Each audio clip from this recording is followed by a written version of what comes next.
나의 사랑하는 책 히브리서 1장. 옛날에는 하나님께서 예언자를 통해 우리 조상들에게 여러 가지 방법으로 수없이 말씀하셨습니다. 그러나 이제 마지막 때에는 하나님께서 그의 아들을 통하여 우리에게 말씀하십니다. 하나님께서는 그의 아들을 상속자로 삼으시고 그를 통해 세상을 창조하셨습니다. 그 아들은 하나님의 영광을 나타내며 하나님의 본성을 그대로 보여줍니다. 능력 있는 말씀으로 만물을 붙드시고 사람들의 죄를 깨끗이 하시는 그분은 하늘에 계시는 위대하신 하나님의 오른편에 앉아 계십니다. 그분은 그 어느 천사보다도 위대하시기 때문에 하나님께서는 그에게 천사들보다 더 뛰어난 이름을 주셨습니다. 하나님께서는 천사들 중 어느 누구에게도 다음과 같이 말씀하신 적이 없습니다. 너는 내 아들이다. 오늘 내가 너를 낳았다. 또 이렇게 말씀하시지도 않았습니다. 나는 그의 아버지가 되며 그는 내 아들이 될 것이다. 또 하나님께서 그의 맏아들을 세상으로 보내시며 이렇게 말씀하셨습니다. 하나님의 모든 천사가 그를 경배해야 할 것이다. 천사들에 대해서는 다음과 같이 말씀하셨습니다. 하나님께서 그의 천사들을 바람으로 삼으시고 그의 종들을 불꽃같이 만드셨다. 그러나 아들에 대해서는 하나님, 주님의 보좌는 영원할 것이며 주님의 나라를 공평으로 다스릴 것입니다. 주님께서 옳은 것을 사랑하시고 악한 것을 미워하심으로 하나님께서 함께 다스릴 자로 주님을 선택해서 기름 부으셨습니다. 주님의 하나님께서 그 누구보다도 더 큰 기쁨을 주실 것입니다. 라고 하시고 또 이렇게 말씀하셨습니다. 주님, 이 세상이 처음 시작될 때에 주님께서 땅을 지으시고 주님의 손으로 하늘을 빚으셨습니다. 하늘과 땅은 멸망할 것이지만 주님은 영원할 것이며 그것들은 옷과 같이 낡아지기 때문에 당신께서 그것들을 겉옷처럼 말아 치우실 것입니다. 그것들이 옷처럼 변해도 주님은 결코 변함이 없으시며 주님의 날도 끝나는 일이 없을 것입니다. 하나님께서는 그의 천사들 중 누구에게도 이렇게 말씀하신 적이 없었습니다. 내가 너의 원수들을 굴복시킬 때까지 내 오른편에 앉아 있어라. 모든 천사들은 하나님을 섬기는 영이며 구원받을 사람들을 돕기 위해 보내진 자들입니다. 히브리서 2장. 그러므로 우리는 더욱 조심하며 배운 대로 행해야 합니다.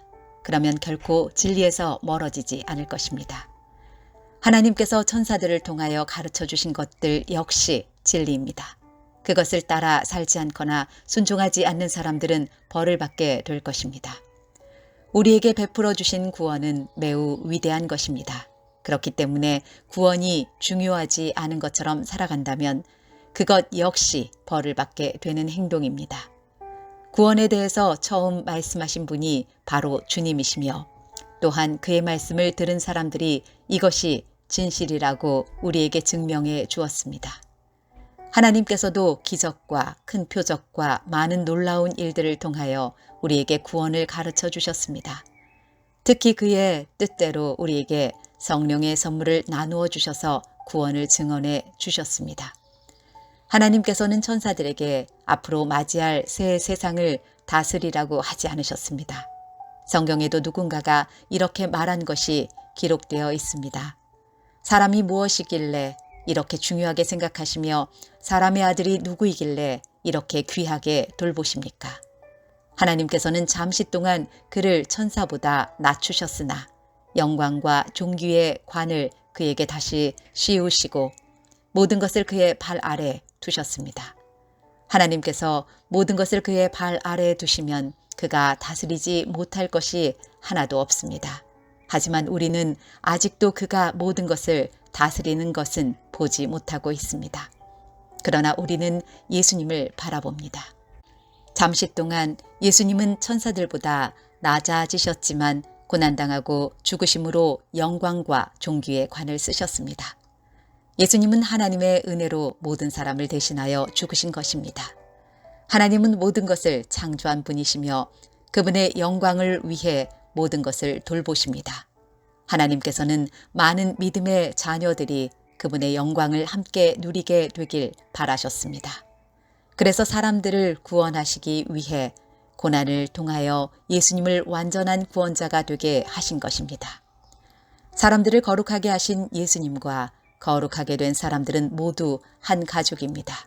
그렇기 때문에 그분은 그들을 한 형제라고 부르는 것을 부끄러워하지 않으셨습니다. 예수님께서 말씀하셨습니다. 내가 내 형제들에게 주님의 이름을 알리고 주님을 경배하러 모인 군중들 앞에서 주님을 찬양하겠습니다. 또 말씀하셨습니다. 내가 하나님을 신뢰합니다. 그리고 다시 말씀하셨습니다. 내가 여기 있습니다. 그리고 나와 함께 있는 사람들은 하나님께서 나에게 주신 자녀들입니다. 이 자녀들은 모두 살과 피를 가진 사람이기 때문에 예수님도 그들과 같은 모습으로 사람들이 겪는 것과 똑같은 것을 겪으셨습니다. 예수님께서는 죽음의 권세를 가진 마귀를 멸망시키기 위하여 죽으셨고 또한 죽음에 대한 두려움에 사로잡혀 사는 사람들을 자유롭게 하기 위해 사람과 같은 모습으로 죽으셨습니다. 예수님이 돕고자 했던 자들은 분명히 천사들이 아니라 아브라함의 후손인 사람들입니다. 그러므로 예수님께서는 모든 면에서 사람과 똑같이 되셨습니다. 예수님께서는 하나님을 섬기는 자비롭고 신실한 대제사장이 되셔서 그들의 죄가 용서받을 수 있게 해주셨습니다. 주님은 시험받는 자들도 도와주실 수 있습니다. 왜냐하면 예수님께서 직접 고난당하고 시험을 받으셨기 때문입니다.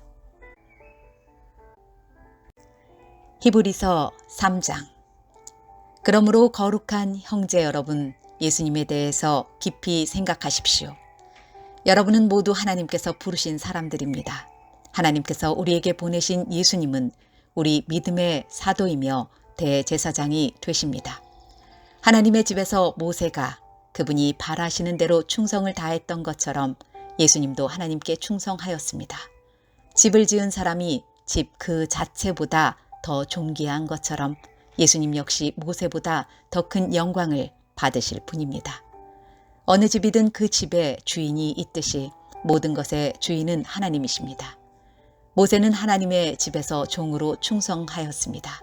또 그는 하나님께서 앞으로 말씀하시려는 것들을 전하였습니다. 그러나 그리스도는 하나님의 집을 맡은 아들로서 충성하였습니다. 우리가 만일 믿음 위에 굳게 서서 큰 소망을 가진 것을 자랑스럽게 생각한다면 우리는 하나님의 가족입니다. 그러므로 성령님도 이렇게 말씀하셨습니다. 오늘 그가 하시는 말씀에 귀를 기울여라. 이전에 광야에서 하나님을 시험하던 것처럼 고집을 부리지 마라. 너희 조상들은 광야에서 40년 동안 내가 한 일을 보았다. 그러나 그들은 나를 떠보고 나의 인내를 시험하였다. 내가 분노하여 그들이 내게 충성하지도 않고 나의 길도 이해하지 못하는구나 라고 말했으며 내가 노하여 맹세하기를 그들은 안식처가 될 약속의 땅에 결코 들어오지 못할 것이다 라고 하였다. 그러므로 형제 여러분, 그 어느 누구라도 악한 생각을 품거나 믿음을 소홀히 하지 마십시오. 그런 마음은 살아계신 하나님을 따르는데 방해가 될 뿐입니다. 오히려 오늘이라고 부르는 이 시간에 서로를 더욱더 격려하십시오. 죄와 속임수로 마음이 완고해지는 사람이 없도록 서로서로 돕기 바랍니다. 우리가 처음에 가졌던 굳은 믿음을 끝까지 지키면 그리스도 안에서 모든 것을 함께 누리게 될 것입니다. 이것이 바로 성경에서 말하고 있는 것입니다. 오늘 그가 하시는 말씀에 귀를 기울여라. 이전에 광야에서 하나님을 시험하던 것처럼 고집을 부리지 마라. 하나님의 음성을 듣고도 따르지 않았던 사람이 누구였습니까? 모세를 따라 이집트에서 나온 사람들이 아니었습니까? 또 하나님께서 40년 동안 누구에게 분노하셨습니까? 죄를 짓고 광야에서 죽어간 자들 아닙니까? 하나님께서 약속의 땅인 안식처에 결코 들어오지 못할 것이라고 누구에게 맹세하여 말씀하셨습니까? 그에게 순종하지 않은 사람들을 두고 하신 말씀이 아닙니까? 우리는 그들이 믿지 않았기 때문에 하나님께서 약속하신 안식처에 들어가지 못했다는 것을 알 수 있습니다. 히브리서 4장. 이제 하나님의 안식처에 들어갈 수 있는 약속이 아직 우리에게 남아 있습니다. 그러므로 모두 조심하여 우리 중에서 그곳에 들어가지 못하는 사람이 없도록 해야 할 것입니다. 우리도 그들과 마찬가지로 복음을 들었습니다. 다만 그들은 복음을 들을 때에 그 말씀을 믿음으로 받지 않았기 때문에 유익을 얻지 못한 것입니다. 그러나 믿는 우리들은 하나님의 안식에 들어가서 쉴 수 있습니다. 이것은 하나님께서 말씀하신 것과 같습니다. 그러므로 내가 분노하여 맹세하기를 그들은 결코 안식처가 될 내 약속의 땅에 들어오지 못할 것이다. 하지만 세상이 창조될 때부터 이 일은 이미 이루어졌습니다. 일곱째 날에 대해서는 성경에 이렇게 기록되어 있습니다. 일곱째 날에 하나님께서 그의 모든 일을 끝내고 쉬셨다. 그리고 다시 하나님께서는 그들이 결코 내 안식처에 들어오지 못할 것이다 라고 말씀하셨습니다. 하나님의 안식처에 들어가 안식을 누릴 사람들이 남아 있다는 것은 확실합니다. 그러나 구원의 소식을 처음 들었던 그 사람들은 불순종했기 때문에 그곳에 들어가지 못하였습니다. 하나님께서는 오랜 시간이 지난 후 다윗을 통하여 어떤 날, 즉 오늘날을 예비하시고 다음과 같이 말씀하셨습니다. 오늘날 그의 말씀에 귀를 기울이고 고집을 부리지 마라. 이제 우리는 여호수아가 백성들을 하나님의 안식처로 인도하지 못했다는 것을 알 수 있습니다. 만일 그랬다면 하나님께서 후에 다른 어떤 날을 예비하실 필요가 없었을 것이기 때문입니다. 이것을 통해 우리는 아직 하나님의 백성들을 위한 안식이 남아 있다는 것을 알 수 있습니다. 하나님께서 주시는 안식을 누릴 사람들은 하나님께서 자기 일을 쉬셨던 것처럼 모든 일에서부터 자유롭게 편안히 쉬게 될 것입니다. 우리는 그 누구도 지난날 불순종했던 사람들처럼 되지 않으며 그곳에 들어가지 못하는 일이 없도록 힘써야 할 것입니다. 하나님의 말씀은 살아있고 힘이 있습니다. 양쪽에 날이 선 칼보다도 더 날카로워서 우리의 혼과 영과 관절과 골수를 쪼개며 마음속에 있는 생각과 감정까지 알아냅니다. 하나님 앞에서 숨길 수 있는 것은 아무것도 없습니다. 모든 것이 다 드러나기 때문에 그분 앞에서 우리의 모든 것을 보여드려야 합니다. 우리에게는 하늘로 올라가신 대제사장이 계십니다. 그분은 바로 하나님의 아들 예수님이십니다. 그렇기 때문에 우리는 우리의 믿음을 굳게 지켜야 합니다. 우리의 대제사장은 우리의 연약한 부분을 알고 계십니다. 이 땅에 계실 때 그분은 우리와 마찬가지로 시험을 받으셨습니다. 그러나 결코 죄를 짓지는 않으셨습니다. 그러므로 하나님의 보좌 앞에 담대하게 나아갑시다. 그곳에는 은혜가 있으며 우리는 때에 따라 우리를 도우시는 잡비와 은혜를 받을 수 있습니다. 히브리서 5장. 사람들 가운데서 뽑힌 대제사장은 그들을 위하여 하나님 앞에 서야 하는 일을 맡고 있습니다. 그는 죄를 씻기 위하여 예물과 희생 제물을 바칩니다. 대제사장 역시 약한 사람이기 때문에 잘 알지 못하는 사람들과 잘못을 저지르는 사람들을 너그럽게 대할 수 있는 것입니다. 사람들의 죄를 위하여 희생 제물을 바치는 대제사장도 자신의 죄를 위하여 희생 제물을 바쳐야 합니다. 대제사장이 되는 것은 영광스러운 일이지만 자기 마음대로 될 수 있는 것이 아닙니다. 아론처럼 하나님께 부르심을 받아야 합니다. 그리스도 역시 스스로 대제사장의 영광을 택한 것이 아니라 하나님께서 그를 선택해 주신 것입니다. 하나님께서 그에게 말씀하셨습니다. 너는 내 아들이다. 오늘 내가 너의 아버지가 되었다. 또 이렇게 말씀하셨습니다. 너는 멜기세덱의 계통을 따른 영원한 대제사장이다. 예수님께서 사람으로 계실 때 하나님께 기도하고 도움을 구하셨습니다. 그분은 자기를 죽음에서 구해 주실 수 있는 분에게 큰 소리로 부르짖으며 눈물로 기도하셨습니다. 그리고 모든 것을 하나님께 맡기고 순종하심으로 하나님의 응답을 받으셨습니다.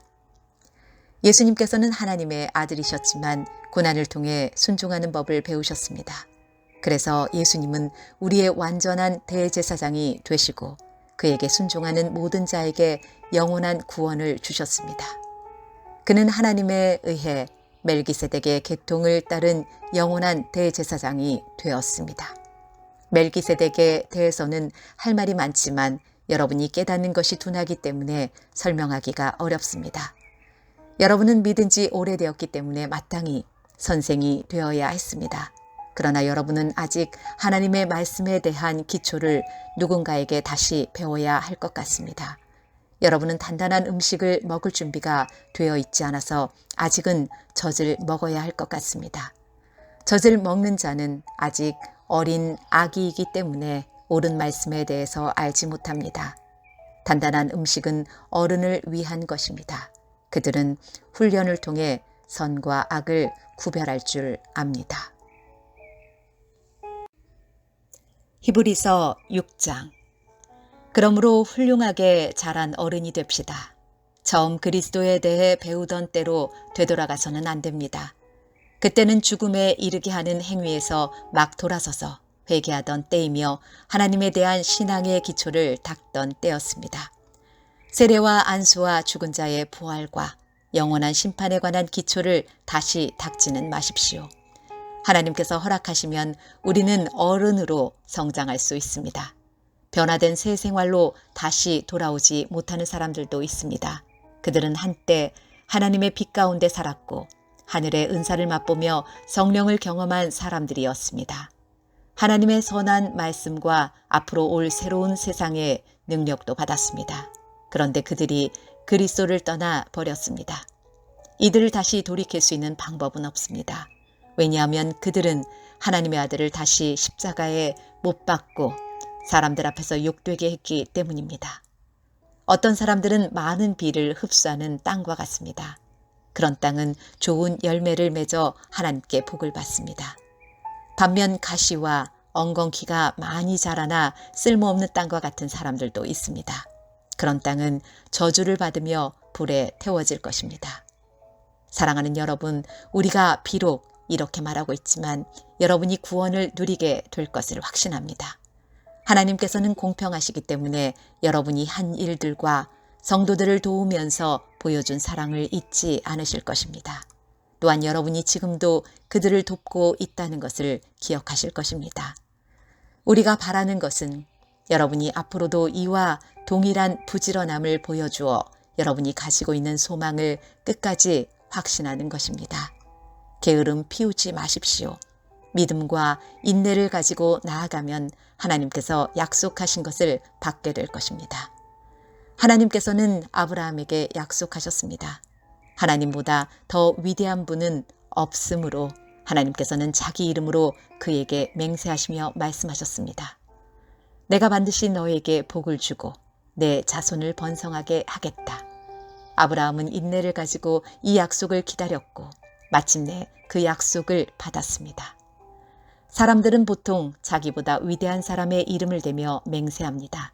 그래서 자기가 말한 것이 사실임을 확증하고 더 이상 논쟁이 계속되지 않도록 합니다. 하나님께서도 자신의 약속이 사실임을 증명하고 싶으셨습니다. 하나님께서는 자신의 약속을 받을 자들에게 이것을 확실히 나타내셨습니다. 그리고 자신의 계획이 변하지 않았다는 것을 그들에게 알리시려고 맹세로 그것을 보증하셨습니다. 하나님께서는 결코 거짓으로 약속하지 않으시며 거짓 맹세도 하지 않으십니다. 변하지 않는 이 두 가지 사실은 하나님께 피난처를 구하는 우리들에게 용기를 주며 우리가 받은 소망을 붙들 수 있는 힘을 줍니다. 우리가 가진 소망은 영혼의 닷처럼 안전하고 튼튼하여 그 소망을 통해 하늘 지성소의 커튼을 열고 그 안에 들어가게 합니다. 예수님께서 우리보다 앞서 그리고 우리를 위하여 먼저 그곳에 들어가셨습니다. 예수님께서는 멜기세덱의 계통을 따른 영원한 대제사장이 되셨습니다. 히브리서 7장. 멜기세덱은 살렘의 왕이며 지극히 높으신 하나님의 제사장이었습니다. 그는 아브라함이 여러 왕들을 무찌르고 돌아오는 길에 아브라함을 만나 축복해 주었습니다. 아브라함은 전쟁에서 빼앗아온 물건 중에서 10분의 1을 멜기세덱에게 주었습니다. 멜기세덱은 정의의 왕이라는 뜻이며 살렘 왕은 평화의 왕이라는 뜻입니다. 그의 아버지와 어머니가 누구인지는 아무도 모릅니다. 그의 고향이 어디인지 아는 사람도 없으며 그가 태어난 날과 죽은 날이 언제인지도 알지 못합니다. 그는 마치 하나님의 아들같이 영원한 제사장으로 있는 자입니다. 그가 얼마나 위대한 사람이었는지 생각해 보십시오. 우리 조상 아브라함은 전쟁에서 이겨 얻은 물건들 중 10분의 1을 그에게 주었습니다. 제사장이 된 레위 사람들은 율법에 따라 백성으로부터 10분의 1을 받을 수 있게 되어 있습니다. 제사장들과 백성 모두 아브라함의 자손이지만 제사장은 자기 백성으로부터 10분의 1을 받았습니다. 멜기세덱은 레위 지파도 아니었는데 아브라함으로부터 10분의 1을 받았습니다. 그리고 하나님의 약속을 받은 아브라함을 축복해 주었습니다. 높은 사람이 낮은 사람을 축복해 줄 수 있다는 사실은 여러분도 알고 있을 것입니다. 제사장들도 10분의 1을 받지만 그들도 결국 죽을 인간에 불과합니다. 그러나 아브라함으로부터 10분의 1을 받은 멜기세덱은 성경이 말한 대로 영원히 살아 있습니다. 또한 백성들로부터 10분의 1을 받았던 레위 지파도 아브라함을 통해 멜기세덱에게 10분의 1을 바쳤다고 말할 수 있습니다.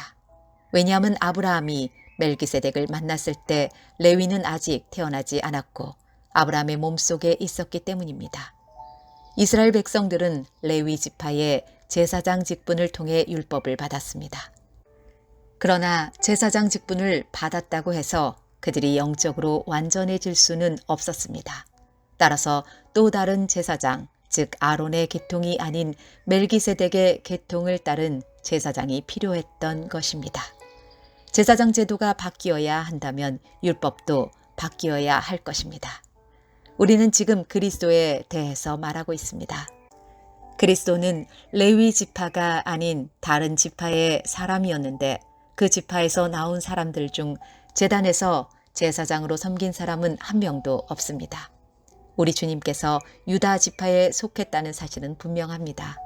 모세가 이 지파에 대해 말할 때에 제사장 직분이라는 것을 한 번도 말한 적이 없었습니다.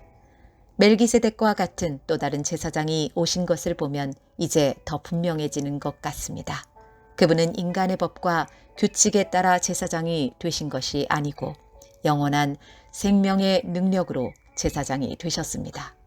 성경에 그분에 대해 이렇게 기록되어 있습니다. 너는 멜기세덱의 계통을 따른 영원한 제사장이다. 옛 계명은 약하고 쓸모가 없으므로 이제 폐지되었습니다. 모세의 율법으로는 아무것도 완전하게 할 수 없습니다. 그러나 이제 우리는 더 나은 소망을 받았고 이 소망을 통해 하나님께 가까이 나아갈 수 있습니다. 예수님을 대제사장으로 세우실 때에 하나님께서 맹세하셨습니다. 다른 사람들이 제사장이 될 때에는 그런 맹세를 하지 않으셨습니다. 그러나 그리스도는 하나님의 맹세로 제사장이 되셨습니다. 주님께서 너는 영원한 제사장이다 라고 약속하셨으니 그 마음을 결코 바꾸지 않으실 것이다. 예수님께서 하나님과 그의 백성 사이에 더 좋은 약속의 보증이 되셨다는 뜻입니다. 제사장들이 죽으면 제사장의 일을 더 이상 할 수 없기 때문에 제사장의 숫자가 많을 수밖에 없었습니다. 그러나 예수님께서는 영원히 살아계시기 때문에 결코 제사장의 일을 쉬지 않으실 것입니다. 그러므로 예수님은 자기를 통해 하나님께 나아오는 자들을 완전히 구원하실 수 있습니다. 예수님은 항상 살아계셔서 하나님께 나아오는 자들을 돕고 계시기 때문입니다. 예수님이야말로 우리에게 진정으로 필요한 대제사장이십니다. 예수님께서는 거룩하고 죄가 없으시며 흠이 없고 죄인들과 구별되는 하늘보다 높은 곳에 계신 분입니다. 그분은 다른 제사장들과는 다릅니다. 그들은 매일 제사를 드려야 합니다. 먼저 자신의 죄를 위하여, 다음은 백성의 죄를 위하여 희생 제물을 바칩니다. 그러나 그리스도는 그럴 필요가 없으십니다. 예수님께서는 자기 자신을 희생 제물로 드려서 단 한 번에 그 일을 끝내셨기 때문입니다. 율법은 약점을 가진 사람들을 제사장으로 세웠습니다. 그러나 하나님의 아들이신 예수님께서는 하나님의 맹세하심을 통해 영원토록 완전한 대제사장이 되셨습니다. 히브리서 8장. 지금까지 우리가 말한 것의 요점은 하늘에 계신 하나님의 오른쪽에 앉아 계신 대제사장이 우리와 함께 있다는 것입니다. 우리의 대제사장은 지극히 거룩한 곳인 성소에서 섬기고 계십니다. 그곳은 사람이 세운 곳이 아니라 하나님께서 세우신 거룩한 장막이요 참 성막입니다. 모든 대제사장은 하나님께 예물과 제사를 드리는 일을 맡고 있습니다. 따라서 우리의 대제사장도 하나님께 무엇인가를 드려야 했습니다. 예수님께서 이 세상에 계셨다면 제사장이 되시지 못했을 것입니다. 그것은 이미 세상에는 율법을 따라 하나님께 예물을 드릴 제사장들이 있기 때문입니다. 그들이 섬기는 성소는 하늘에 있는 성소의 모양과 그림자에 불과합니다. 모세가 성막을 지을 때 하나님께서는 너는 모든 것을 내가 산에서 내게 보여준 대로 주의하여 짓도록 하여라 하고 지시하셨습니다. 그러나 예수님께서 맡으신 제사장의 직분은 다른 제사장들의 일들보다 훨씬 더 큽니다. 마찬가지로 하나님께서 예수님을 통해 그의 백성에게 주신 언약도 옛 언약보다 훨씬 좋은 것입니다. 이 새 언약은 더 좋은 약속에 근거하고 있습니다. 만일 첫 번째 언약에 아무 문제가 없다면 두 번째 언약이 필요 없을 것입니다. 그러나 하나님께서는 백성들의 잘못을 아시고 다음과 같이 말씀하셨습니다. 내가 이스라엘과 유다 백성으로 더불어 새 언약을 맺을 때가 되었다. 이것은 그들의 조상과 맺었던 언약과는 다른 것이다. 그때는 내가 그들을 내 손으로 붙들고 이집트에서 인도해낼 때였다. 그러나 그들은 나와 맺은 언약을 깨뜨렸고 나도 그들을 저버렸다. 나중에 내가 다시 이스라엘 백성과 함께 새 언약을 맺을 것이다. 내가 나의 가르침을 그들의 마음속에 새기고 그들의 가슴에 기록할 것이다. 나는 그들의 하나님이 되고 그들은 내 백성이 될 것이다. 그때는 사람들이 그들의 이웃과 친척들에게 주님을 알도록 가르칠 필요가 더 이상 없을 것이다. 그것은 가장 작은 자부터 가장 큰 자에 이르기까지 나를 모르는 사람이 한 사람도 없을 것이기 때문이다.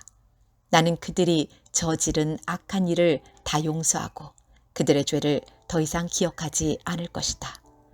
하나님께서는 이것을 새 언약이라 부르시고 첫 번째 언약은 옛 언약으로 돌리셨습니다.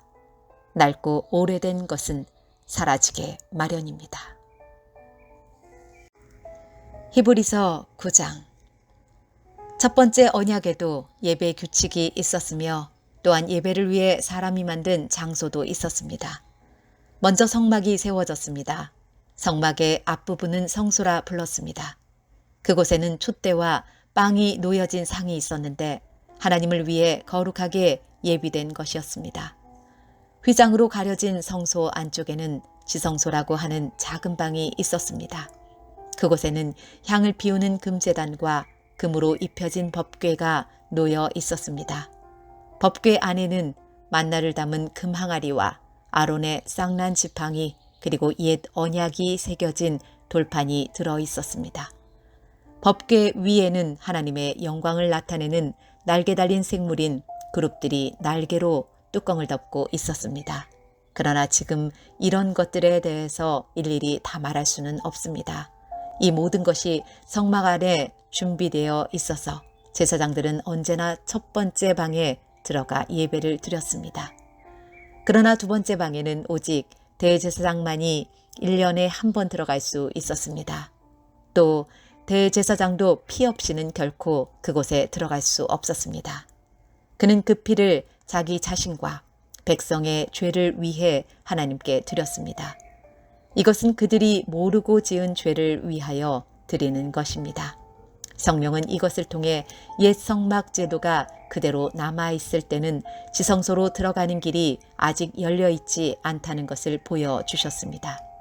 이것은 현재를 위한 비유입니다. 예물과 제사로는 예배드리는 자의 마음속까지 깨끗하게 할 수 없습니다. 이것은 단지 먹고 마시고 여러 가지 몸을 씻는 등의 예식으로서 하나님의 새 법이 올 때까지만 적용되는 것입니다. 그러나 그리스도께서는 지금 우리가 가지고 있는 좋은 것들의 대제사장으로 오셨습니다. 그는 더 크고 완전한 성막에 들어가셨습니다. 그것은 사람의 손으로 지은 것도 아니며 이 세상에 속한 것도 아닙니다. 그리스도는 단 한 번 지성소로 들어가셨습니다. 그분은 염소나 송아지의 피가 아닌 자신의 피를 가지고 지성소로 들어가셔서 우리를 죄에서 완전히 자유롭게 해주셨습니다. 염소와 황소의 피와 암소의 죄를 부정한 사람에게 뿌리면 그 육체를 다시 깨끗하게 할 수 있습니다. 그렇다면 영원하신 성령을 통해 하나님께 자기 자신을 완전한 제물로 드린 그리스도의 피는 어떻겠습니까? 그의 피는 죽음에 이르게 하는 행동에서 우리 마음을 깨끗하게 하고 살아계신 하나님을 섬기는데 부족함이 없도록 할 것입니다. 그러므로 그리스도께서 새 언약의 중보자가 되셨습니다. 이제 하나님께 부르심을 받은 자들은 하나님께서 약속하신 영원한 복을 받을 수 있게 되었습니다. 옛 언약 아래에서 살던 사람들을 죄로부터 자유롭게 하기 위하여 그리스도께서 죽으셨기 때문에 사람들이 그 축복을 누릴 수 있게 된 것입니다. 유언이 효력을 나타내려면 그 유언을 쓴 사람이 죽었다는 사실이 증명되어야 합니다. 그 사람이 살아있는 한 유언은 아무 쓸모가 없습니다. 오직 죽은 후에만 쓸모가 있는 것입니다. 이처럼 옛 언약도 죽음을 나타내는 피 없이 세운 것이 아닙니다. 모세는 백성들에게 율법에 적힌 모든 계명을 말해 주었습니다. 그리고 송아지의 피를 물과 함께 섞은 다음 붉은 양털과 우슬초에 적셔서 율법책과 백성들에게 뿌렸습니다. 그리고 이것은 하나님께서 여러분에게 순종하라고 명령하신 언약의 피입니다. 라고 말했습니다. 모세는 성막과 예배에 쓰이는 모든 물건에도 그런 방법으로 피를 뿌렸습니다. 율법은 거의 모든 것이 피로써 깨끗해지며 피 흘림이 없으면 죄의 용서도 없다고 말합니다. 하늘에 있는 참된 것들을 모방한 이 땅의 모형은 동물의 피로 깨끗해져야 합니다. 그러나 하늘에 있는 것들은 더 좋은 제물이 필요합니다. 그리스도께서는 사람이 지은 지성소에 들어가지 않으셨습니다. 그것은 참된 것의 모형일 뿐입니다. 그리스도께서는 하늘에 올라가시고 그곳에서 우리를 도우시려고 하나님 앞에 서신 것입니다. 대제사장은 1년에 한 번 자신의 피가 아닌 동물의 피를 가지고 지성소로 들어갑니다. 그렇다고 그리스도께서 자신을 제물로 드리기 위해 매번 하늘로 올라가신 것은 아닙니다. 만일 그래야 한다면 그리스도께서 세상이 창조되었을 때부터 고난을 자주 받으셔야 했을 것입니다.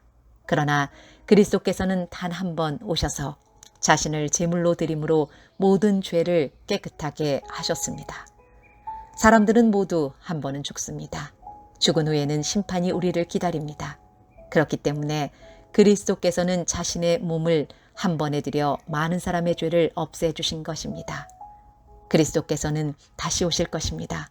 그때는 죄를 없애기 위해서가 아니라 그리스도를 기다리는 자들에게 구원을 주기 위해 오시는 것입니다. 히브리서 10장. 율법은 앞으로 오게 될 좋은 것들의 그림자에 불과하며 참된 것의 완전한 모양이 아닙니다. 율법 아래에 있는 사람들은 해마다 똑같은 제사를 드립니다. 그러나 이 제사를 가지고 예배드리러 나오는 사람들이 완전해질 수는 없습니다. 만일 율법이 그들을 완전하게 할 수 있다면 예배드리는 사람들이 깨끗하여져서 더 이상 죄의식도 느끼지 않았을 것이며 제물을 드리는 일도 그쳤을 것입니다. 그러나 제사는 해마다 자기의 죄를 생각나게 합니다. 그것은 황소나 염소의 피로는 죄를 깨끗게 할 수 없기 때문입니다. 그래서 그리스도께서 세상에 오셨을 때 이렇게 말씀하셨습니다. 하나님께서는 제사와 예물을 원하지 않으시고 나를 위해 한 몸을 예비하셨습니다. 또한 태워드리는 제사인 번제와 죄를 씻는 제사인 속죄제도 기뻐하지 않으십니다. 그때 내가 말하기를 하나님 보십시오. 나에 관해 율법책에 기록된 대로 하나님께서 내게 원하시는 일을 하러 왔습니다. 이 말씀에서 그리스도는 먼저 하나님께서는 제사와 예물을 기뻐하지 않으시고 번제와 속죄제도 원하지 않으신다고 하셨습니다. 이런 것들은 율법이 명령하는 제사들입니다.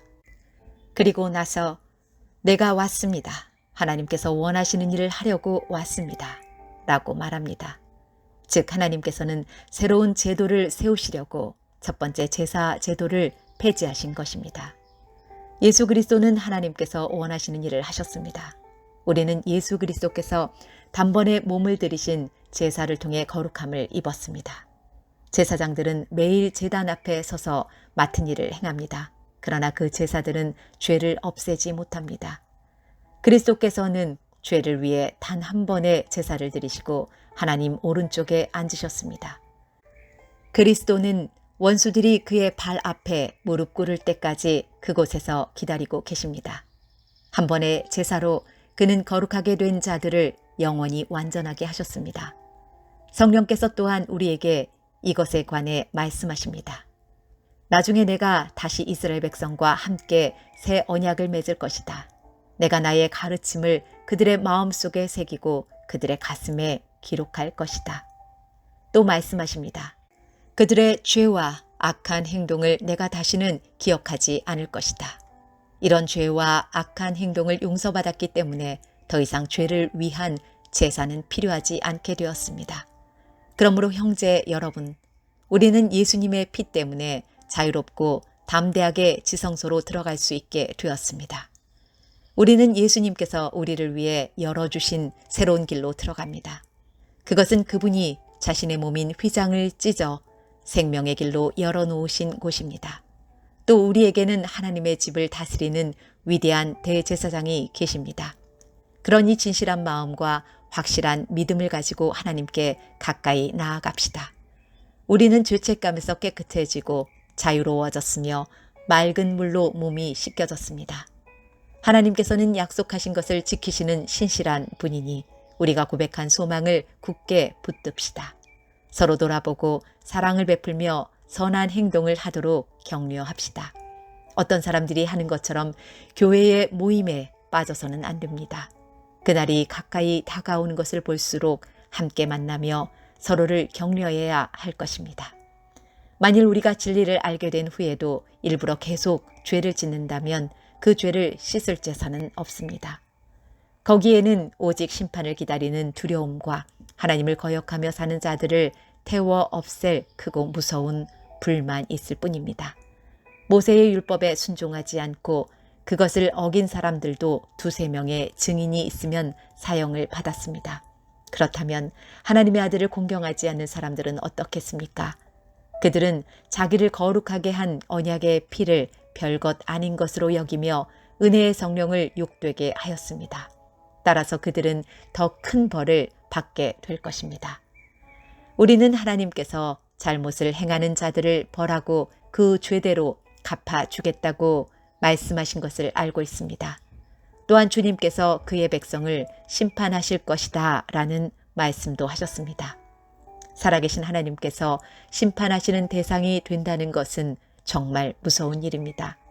여러분이 처음 진리의 말씀을 배우던 때를 기억해 보십시오. 많은 어려움들이 있었지만 여러분 꿋꿋이 이겨냈습니다. 때때로 사람들 앞에서 모욕을 당하며 핍박을 받기도 했고 그런 고난을 받는 사람들과 친구가 되기도 하였습니다. 옥에 갇힌 자들을 도와주고 여러분이 가진 것들을 빼앗겨도 기뻐하였습니다.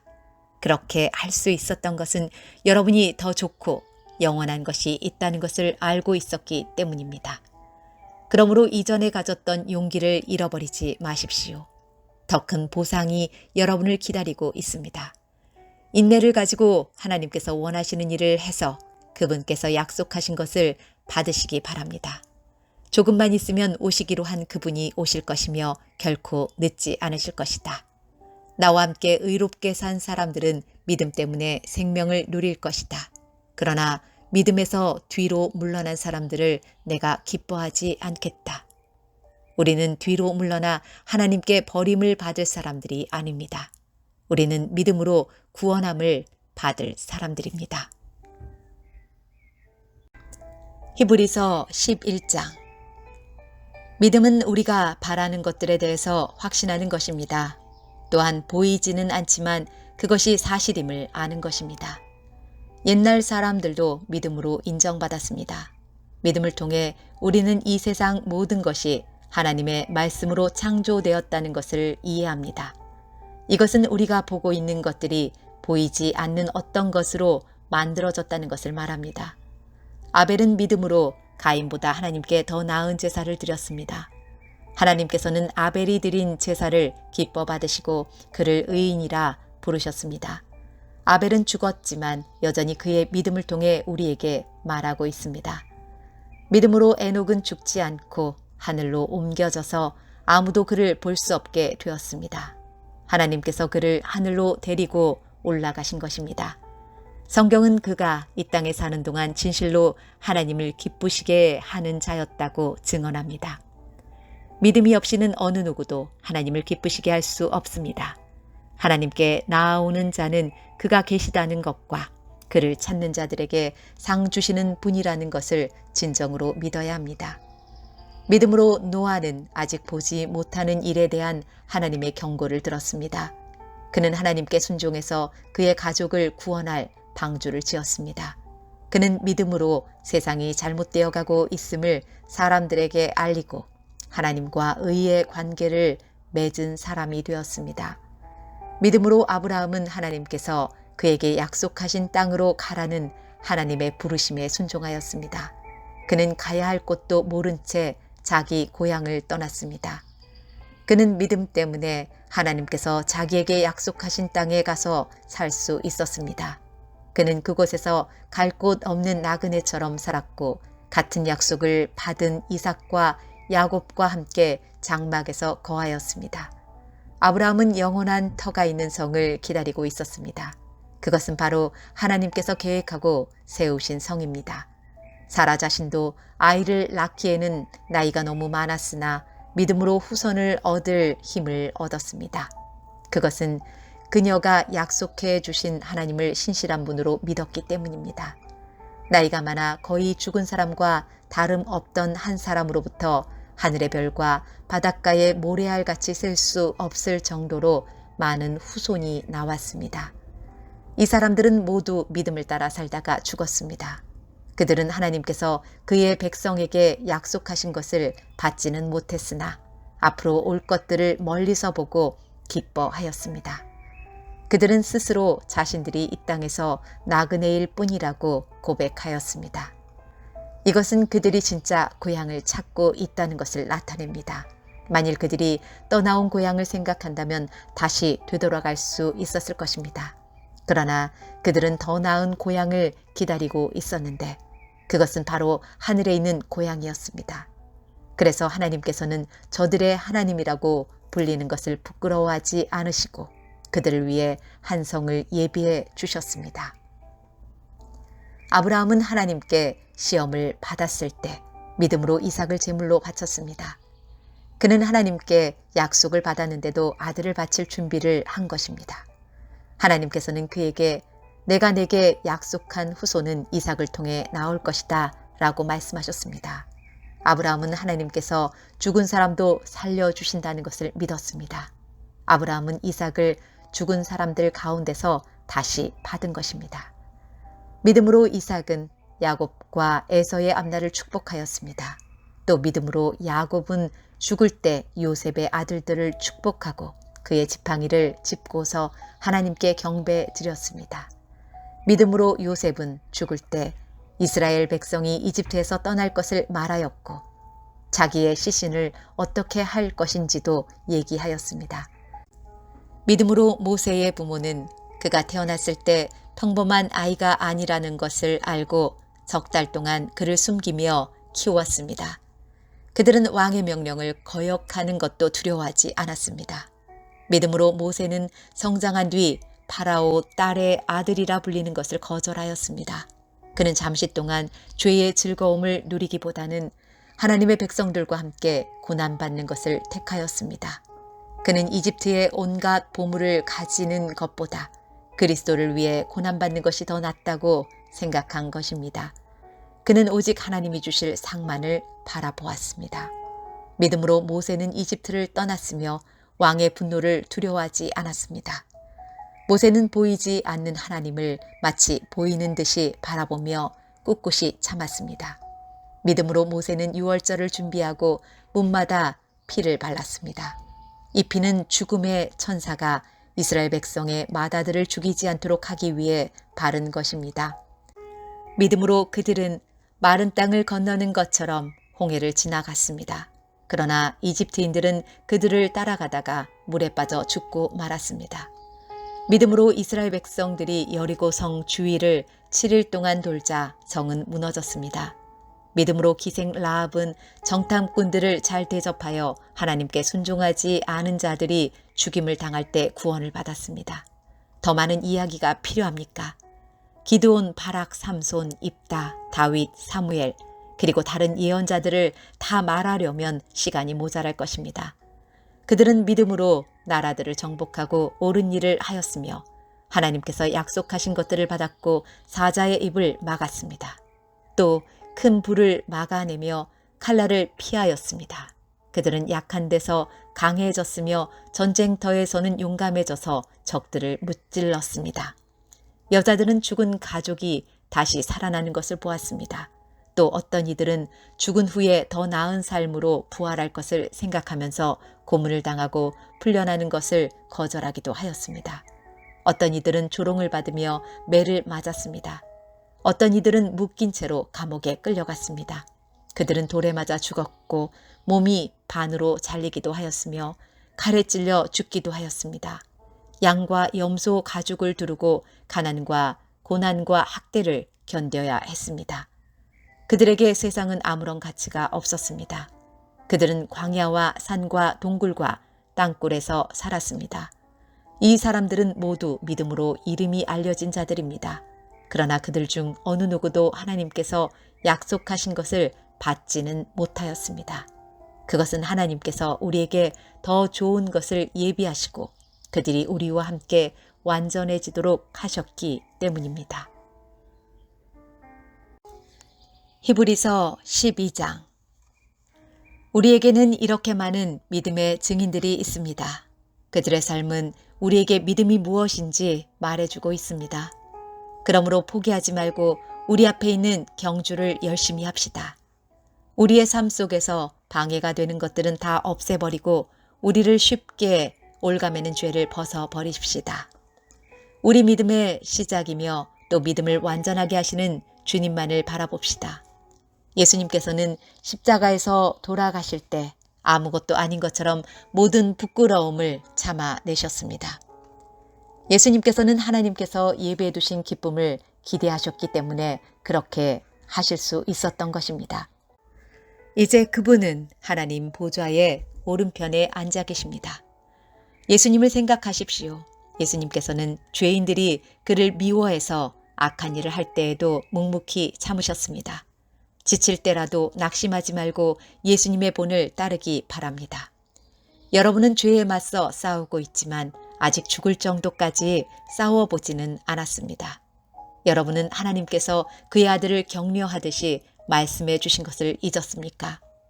내 아들아, 주의 훈계를 가볍게 여기지 말고 주님께서 너를 꾸짖으실 때 낙심하지 마라. 주님께서는 사랑하는 자에게 벌을 주시고 그의 아들로 받아들인 자들을 채찍질 하신다. 따라서 여러분이 받는 고난을 아버지의 훈계로 알고 견디십시오. 하나님께서는 아버지가 자기 아들에게 벌 주듯이 여러분을 대하시는 것입니다. 아들을 훈계하지 않는 아버지는 어디에도 없습니다. 아들이면 훈계를 받게 마련입니다. 만일 여러분에게 아무 훈계가 없다면 여러분은 사생아이며 참 아들이 아닙니다. 우리는 이 땅에서 모두 육체의 아버지가 있습니다. 그 아버지가 우리를 훈계한다 해도 공경하는데 하물며 영의 아버지의 훈계를 받아들여야 하는 것은 말할 필요도 없지 않습니까? 그렇게 할 때 우리는 생명을 받게 되는 것입니다. 이 땅에서의 아버지는 그들이 가장 좋다고 생각하는 대로 우리를 벌합니다. 그러나 하나님께서는 우리가 그분의 거룩하심을 담게 하기 위해 벌하십니다. 훈계를 받는 바로 그때에는 즐거움이 없고 고통스럽습니다. 그러나 후에 그 훈계 때문에 더 나은 사람이 된다면 우리에게 평안이 있을 것입니다. 왜냐하면 우리가 올바른 길 안에서 살아가게 되었기 때문입니다. 여러분은 피곤한 손과 연약한 무릎을 강하게 하여 일어나십시오. 올바른 길을 가십시오. 그러면 다리 저는 사람이 절뚝거리지 않고 고침을 받게 될 것입니다. 모든 사람과 사이좋게 지내며 거룩하게 사십시오. 만일 삶이 거룩하지 못하다면 결코 주님을 만나지 못할 것입니다. 아무도 하나님의 은혜를 놓치지 않도록 주의하시기 바랍니다. 여러분 가운데 쓴뿌리와 같은 사람들이 생겨나지 못하게 하십시오. 그런 사람은 많은 사람을 괴롭히거나 더럽힙니다. 성적인 죄를 범하지 말며 에서처럼 하나님을 생각지 않는 사람이 없도록 하십시오. 에서는 맏아들로서 아버지의 모든 것을 다 받을 수 있었지만 한 그릇에 먹을 것을 위하여 맏아들의 특권을 팔고 말았습니다. 여러분도 알다시피 에서는 그 후에 아버지의 축복을 받기 위해 울면서 부탁했지만 거절당했으며 회개할 기회를 얻지 못했습니다. 여러분이 도착할 곳은 손으로 만질 수 있거나 불이 타오르는 산도 아니고 어두움과 슬픔과 폭풍이 일어나는 산도 아닙니다. 또한 나팔소리와 음성이 들려오는 산도 아닙니다. 이스라엘 백성이 산에서 들려오는 음성을 들었을 때 그들은 더 이상 하나님께서 말씀하시지 않도록 부탁했습니다. 그들은 누구든지 심지어 짐승이라도 이 산에 닿으면 돌로 쳐서 죽임을 당할 것이다 라는 하나님의 명령을 감당할 수 없었습니다. 그 광경이 너무나 무서워 모세조차도 두렵고 떨린다고 말하였습니다. 그러나 여러분은 시온산에 이르렀으며 살아계신 하나님의 성 하늘의 예루살렘에 이르렀습니다. 이곳은 수많은 천사들이 기뻐하며 함께 모여 있는 곳입니다. 또 하늘에 이름이 기록된 맏아들의 모임이 열리는 곳이며 모든 사람의 심판자이신 하나님께서 계신 곳입니다. 그리고 완전하게 된 의인들의 영혼이 거하는 곳이기도 합니다. 여러분은 그의 백성들에게 하나님의 새 언약을 가져다 주신 예수님께서 계신 곳에 왔습니다. 여러분은 아벨의 피보다 더 나은 소식을 전해준 그리스도의 피에 가까이 나아온 것입니다. 여러분은 하나님께서 말씀하실 때 거역하지 마십시오. 옛 선조들은 땅에서 모세를 통해 경고를 받고도 순종하지 않다가 벌을 받았습니다. 이제는 하나님께서 하늘로부터 우리에게 경고하시는데 우리가 그 말씀을 듣지 않는다면 어떻게 되겠습니까? 예전에는 그 소리가 땅을 흔들었지만 이제는 땅뿐만 아니라 하늘까지도 다시 한번 흔들어 놓겠다고 하나님께서 약속하셨습니다. 다시 한번이라는 말은 흔들릴 수 있는 것들은 모조리 없애버리시겠다는 뜻이기도 합니다. 이것은 흔들리지 않는 것들만을 남기려는 것입니다. 우리가 흔들리지 않는 나라를 가졌으니 감사드립니다. 하나님을 기쁘시게 하며 경건함과 두려움으로 그분께 예배 드립시다. 우리 하나님은 모든 것을 태워버리는 불과 같은 분이십니다. 히브리서 13장. 그리스도 안에서 한 형제로 서로서로 사랑하십시오. 나그네를 대접하는 일을 잊지 말기 바랍니다. 어떤 사람들은 나그네를 대접하다가 자기도 모르는 사이에 천사를 대접하였습니다. 옥에 갇힌 자들을 기억하십시오. 마치 여러분이 옥에 갇혀 있는 것처럼 저들을 생각하고 고통당하는 자들을 볼 때는 여러분이 고통받는 것처럼 그들을 생각해 주기 바랍니다. 모두 결혼을 귀하게 여기십시오. 남편과 아내는 그들의 결혼을 깨끗이 유지해야 합니다. 하나님께서는 간음하는 자들을 벌하실 것입니다. 돈이 여러분의 삶을 다스리지 않도록 하십시오. 가진 것에 만족하시기 바랍니다. 하나님께서는 내가 결코 너를 떠나지 않겠다. 내가 결코 너를 잊지 않겠다고 말씀하셨습니다. 그러므로 우리는 자신 있게 말할 수 있습니다. 주님은 나를 돕는 자시니 내가 두려워하지 않을 것입니다. 사람들이 내게 무슨 짓을 할 수 있겠습니까? 여러분에게 하나님의 말씀을 가르쳐 준 지도자들을 기억하십시오. 그들이 어떻게 살고 어떻게 죽었는지를 생각하고 그들의 믿음을 본받으십시오. 예수 그리스도는 어제나 오늘이나 영원히 똑같으십니다. 여러 가지 이상한 가르침에 빠져서 잘못된 길로 들어서지 않도록 주의하십시오. 하나님의 은혜로 마음을 강하게 하십시오. 그러나 음식에 대한 규칙에는 얽매이지 마십시오. 그런 규정은 아무 도움이 되지 않습니다. 우리에게 제단이 있습니다. 그러나 성막에서 섬기는 제사장들이 제사 드린 것을 먹을 수는 없습니다. 대제사장은 죄를 없애기 위해 지성소 안으로 동물의 피를 가지고 들어가서 그것을 바칩니다. 그러나 그 동물의 시체는 성막 바깥에서 불사릅니다. 이와 같이 예수님도 성문 밖에서 고난을 당하셨습니다. 예수님께서는 자기 피로 그의 백성들을 거룩하게 하려고 죽으셨습니다. 그러므로 우리도 성문 밖에 계신 주님께 나아가서 그분이 당하신 수치를 함께 겪읍시다. 이 땅에는 영원한 성이 없으며 우리는 앞으로 다가올 성을 찾고 있습니다. 그러므로 예수님을 통하여 항상 하나님께 찬양의 제사를 드립시다. 이는 그분의 이름을 증언하는 우리의 입술의 열매입니다. 다른 사람들에게 선을 베푸는 일을 잊지 마십시오. 여러분이 가진 것을 서로 나누시기 바랍니다. 이러한 행동은 하나님을 기쁘시게 하는 제사입니다. 여러분을 인도하는 지도자들에게 순종하고 그들의 권위를 존중하십시오. 그들은 여러분의 영혼을 책임진 자들이기에 여러분을 주의해서 살피고 있습니다. 그들이 이 일을 괴로워하지 않고 즐거운 마음으로 할 수 있도록 해 주십시오. 그들의 일을 힘들게 하는 것은 여러분에게 아무 도움이 되지 않습니다. 우리를 위해 기도해 주십시오. 우리는 모든 일을 선하게 하려고 하므로 우리가 선한 양심을 갖고 있다는 것을 확신합니다. 하나님께서 빨리 저를 여러분에게 보내주시도록 기도해 주십시오. 평화의 하나님께서 양들의 큰 목자이신 우리 주 예수님을 죽음에서 살리셨습니다. 하나님께서는 예수님의 보혈로 자기 백성과 영원한 언약을 맺으셨습니다. 바로 이 하나님께서 여러분에게 필요한 모든 좋은 것들을 내려주셔서 여러분이 하나님의 일을 잘할 수 있게 되기를 바랍니다. 또 예수 그리스도를 통해 우리 안에서 그의 기뻐하시는 뜻이 이루어지기를 기도합니다. 예수 그리스도께 길이길이 영광이 있을 것입니다. 아멘.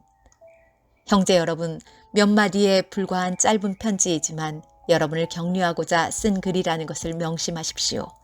우리 형제 디모데가 감옥에서 풀려 나왔습니다. 그가 도착하면 여러분을 만나러 함께 가겠습니다.